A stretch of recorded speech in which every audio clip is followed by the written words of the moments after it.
So ఈ విధంగా అక్బర్ జహంగీరు నిర్లక్ష్య పరిపాలన, తర్వాత ప్రేమ పరిపాలన, లేకుంటే ఆయన భోగలాలసత వల్ల ఆ అక్బర్ సాధించిన రాజ్యంలో కొంత నార్త్ వెస్ట్ ప్రాంతంలో పోగొట్టుకుంటాడు.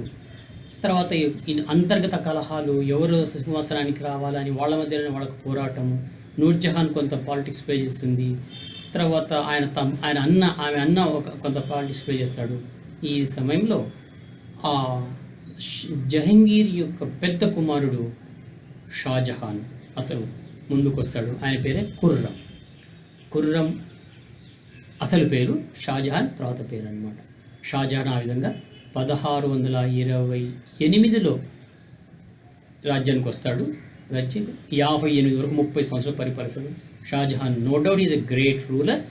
షాజహాన్ మరీ తన తండ్రి టైంలో కోల్పోయిన మళ్ళీ నార్త్ వెస్ట్ ప్రాంతాన్ని మరీ విజయం సాధిస్తాడు, తీసుకొచ్చుకుంటాడు. అంతేకాకుండా షాజహాన్ దక్కన్ దండయాత్రను మొదలుపెడతాడు. గుర్తుపెట్టుకోండి, దక్కన్ దండయాత్రలు చేసిన మొదటి వ్యక్తి ఎవరంటే షాజహాన్. అంటే దక్కన్ అంటే మనం అనమాట, వింధ్యా సాత్వర పర్వతాల కింద ఉన్నవాడు. అక్కడికి వచ్చేసి ఈరోజు అహ్మద్ నగర్ అనే ప్రాంతాన్ని ఆక్రమించుకుంటాడు.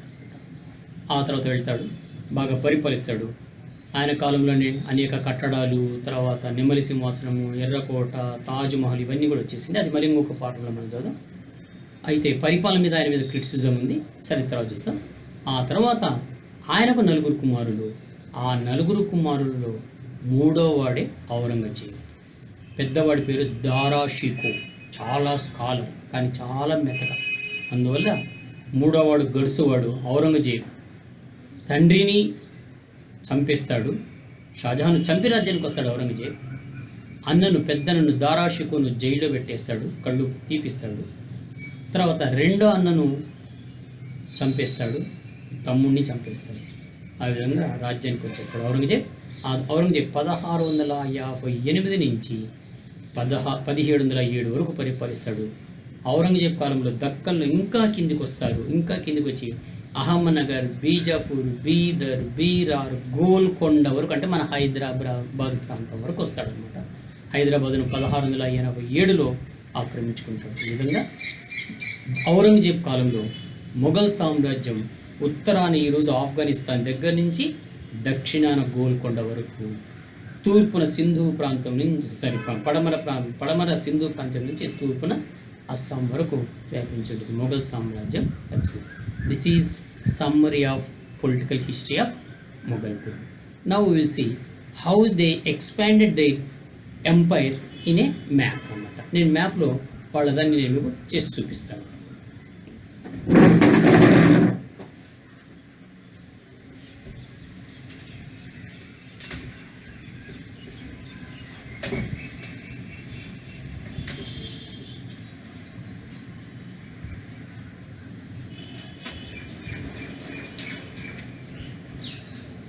ఇది బాబర్ కాలంలో మ్యాప్.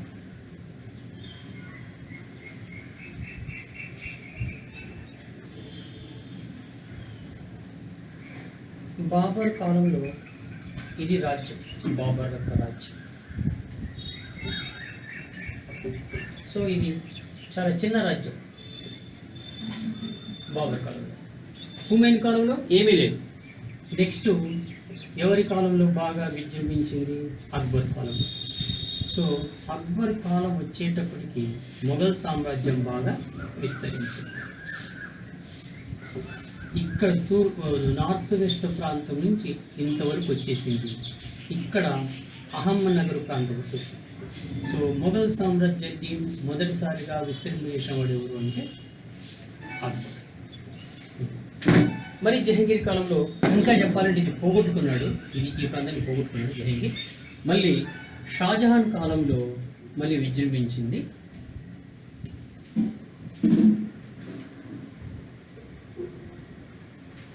సేమ్ షాజహాన్ కాలంలో మళ్ళీ తిరుగుతుంది.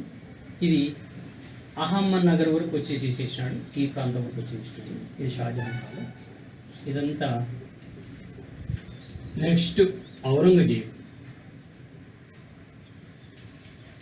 ఈయన కాలంలో మొఘల్ సామ్రాజ్యం సుదీర్ఘంగా ఉండేది.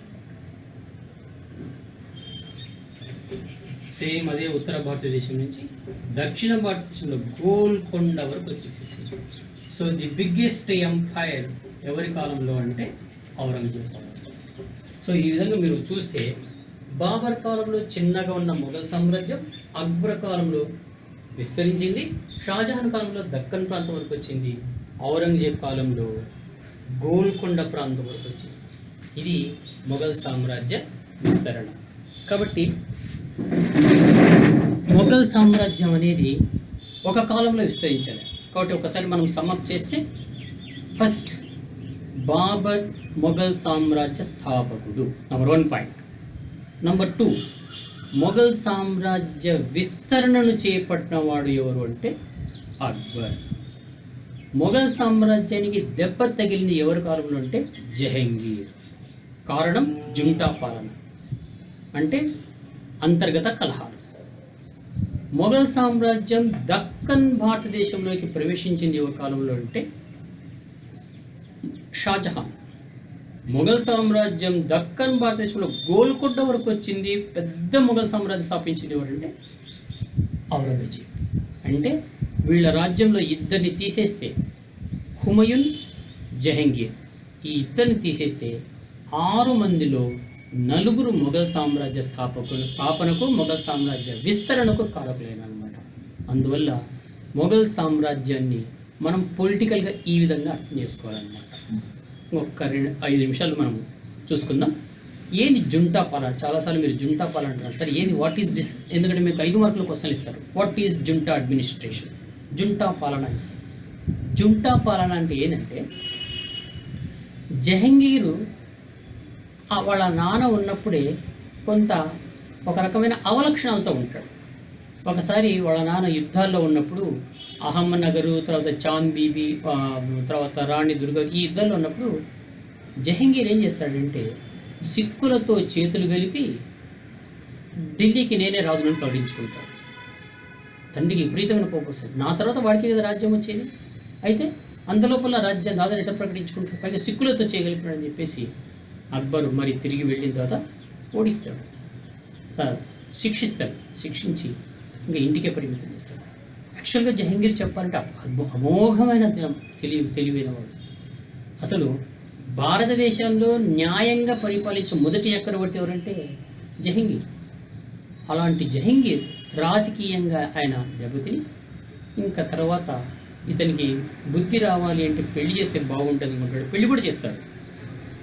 కానీ ఇంతలోపల తన ఇంట్లో పనిచేస్తున్న చెలికత్తె నూర్జహాన్, ఆమె అసలు పేరు మెహరున్నీసా, ఆమెను ఇష్టపడతాడు.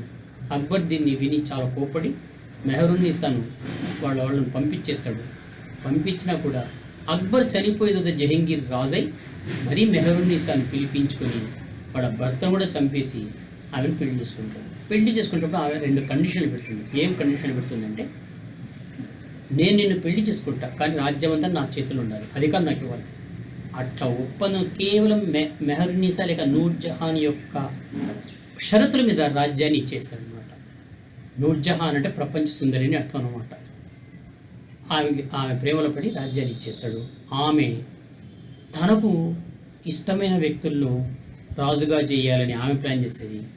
ఆమె అన్న తనకు ఇష్టమైన వ్యక్తులను రాజుగా చేయాలని కుటుంబ కలహాలు, కుటుంబంలో అంతర్గత పోరాటాలతో వాళ్ళు చేస్తారు. వాళ్ళ కుటుంబంలో వచ్చిన అంతర్గత కలహాలని ఏమంటారంటే జుంటా పాలన. It is a Urdu word, junta పాలన అంటారు. జుంటా అంటే అంతర్గత, ఫ్యామిలీ అఫైర్స్. ఆ విధంగా నూర్జహాన్ ఏమో తనకు నచ్చిన వ్యక్తిని, ఆమె అన్ననేమో తనకు నచ్చిన వ్యక్తి. ఈ పోరాటంలో రాజకీయాలు ఇవే చూసుకుంటూ పరిపాలన వదిలేస్తారు, రాజ్యాలు వదిలేస్తారు. అందువల్ల శత్రు రాజ్యం ఆక్రమించుకుంటారు. Next very important Sher Shah. మనం షేర్షాను మర్చిపోకూడదు. Sher Shah though he ruled very small period, but is a very strong ruler. షేర్షా ఎవరు అంటే ఈయన ఒక ఆఫ్ఘన్. యాక్చువల్గా మొఘలులకు ఆఫ్ఘన్లకు పడదు వాళ్ళ ఒరిజినల్ ప్రాంతంలో. ఆఫ్ఘన్లు వచ్చి బెంగాల్లో ఉంటారనమాట. అందువల్ల ఈ మొఘలుని ఎప్పుడు పడేయాలని ఆఫ్ఘన్ ఆలోచిస్తారు, ఆఫ్ఘన్లను తుడిచివేయాలని మొఘలు ఆలోచిస్తుంటారు. ఆ విధంగా ఆఫ్ఘన్ నుంచి వచ్చిన షేర్షా లేక ఫరీద్ చిన్నప్పటి నుంచి చాలా కష్టాలు పడి చాలా పేదరికం నుంచి వచ్చి ఒక రాజు దగ్గర ఒక సెక్యూరిటీగా ఉంటూ అతన్ని ఒక పులిబారి నుంచి రక్షించినందువల్ల అతనికి చంపేందువల్ల షేర్ షా అని బిరుదు వస్తుంది. షేర్ ఖాన్ అంటారు, తర్వాత షేర్ షా అవుతుంది. ఆ విధమైన షేర్ షా మొత్తం మొఘల్ సామ్రాజ్యం మీద, అంటే ఆయన హుమాయూన్ను ఓడించేసేసి ఢిల్లీ సింహాసనానికి రాజు అవుతాడు. ఆ రాజై ఆ మొఘల్ సామ్రాజ్యాన్ని చాలా పకడ్బందీగా పరిపాలిస్తాడు షేర్ షా. ఎలా పరిపాలించడం అనేది మళ్ళీ మనం మొఘల్ అడ్మినిస్ట్రేషన్ చదివినప్పుడు చూద్దాం. So this is called Sher Shah's political history. But ఒక్కసారి నేను మీకు ఒకసారి కంక్లూడ్ చేస్తున్నాను.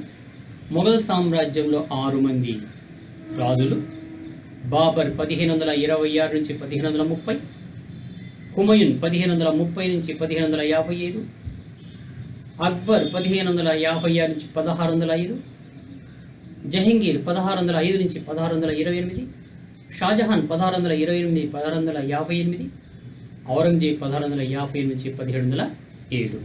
సో 6 మంది రాజులు. దీంట్లో ఒకసారి బ్రేక్ వచ్చింది, వీళ్ళకు మధ్యలో బ్రేక్ వచ్చింది. బ్రేక్ ఇచ్చిన వాడు ఎవరంటే షేర్ షా. 1542 నుంచి 1555 వరకు, అంటే దాదాపు 13 సంవత్సరాలు మొఘల్ సామ్రాజ్యం ప్లేస్లో ఎవరు వచ్చి పరిపాలించినారు?